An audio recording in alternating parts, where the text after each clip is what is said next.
Hello, I'm Simon Whistler. You're watching the Today I Found Out YouTube channel. And in the video today, we're looking at the truth about prepositions and the end of sentences. A great man once said, "This is the sort of English up with which I will not put." Eloquently highlighting the ridiculousness of strictly adhering to the rule against ending a sentence with a preposition, Winston Churchill may not have realized that his defiance is supported by history. As it turns out, there was never any such generally recognized rule. So where did the idea that you shouldn't end a sentence with a preposition start? Many writers in Restoration-era England from 1660 to 1689, and in particular glorious John Dryden, one of the greatest poets, dramatists, and literary critics of the 17th century, believed they had vastly improved the quality of English literature over their Tudor and Elizabethan ancestors. The language, wit, and conversation of our age are improved and refined above the last. These absurdities, which those poets, for example Shakespeare, committed, were due to the want of education and learning. The additional education and learning that Dryden claimed included a mastery of Latin, a language he revered.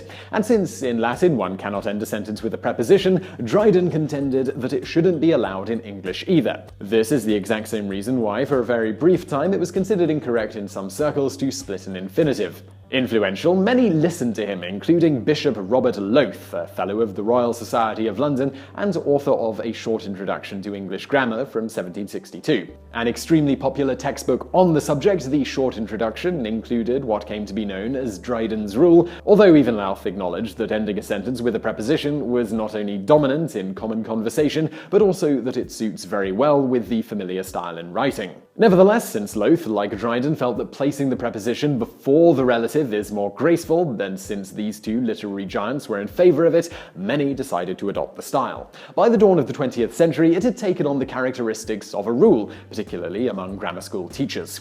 However, literary scholars knew better, but, well, no one was listening to them. As late as 1926, when Henry Fowler published a Dictionary of Modern English Usage, he described the rule as a cherished superstition.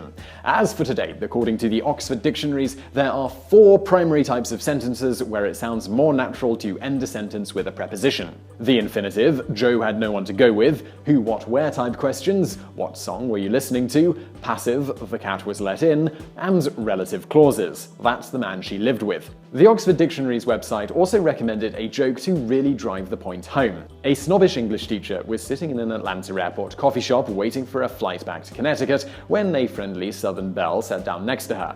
"Where y'all going?" asked the Southern belle. Turning her nose in the air, the snob replied, "I don't answer people who end their sentences with prepositions." The Southern belle, well, she thought for a moment, and then she tried again. "Where y'all going to, bitch?" So I really hope you found that video interesting. If you did, please do hit that thumbs up button below, and don't forget to subscribe for brand new videos just like this, 7 days a week. Also, if you enjoyed this one, some of our other videos, you can click on those. They're on the screen next to me now, so go check some of those out, and thank you for watching.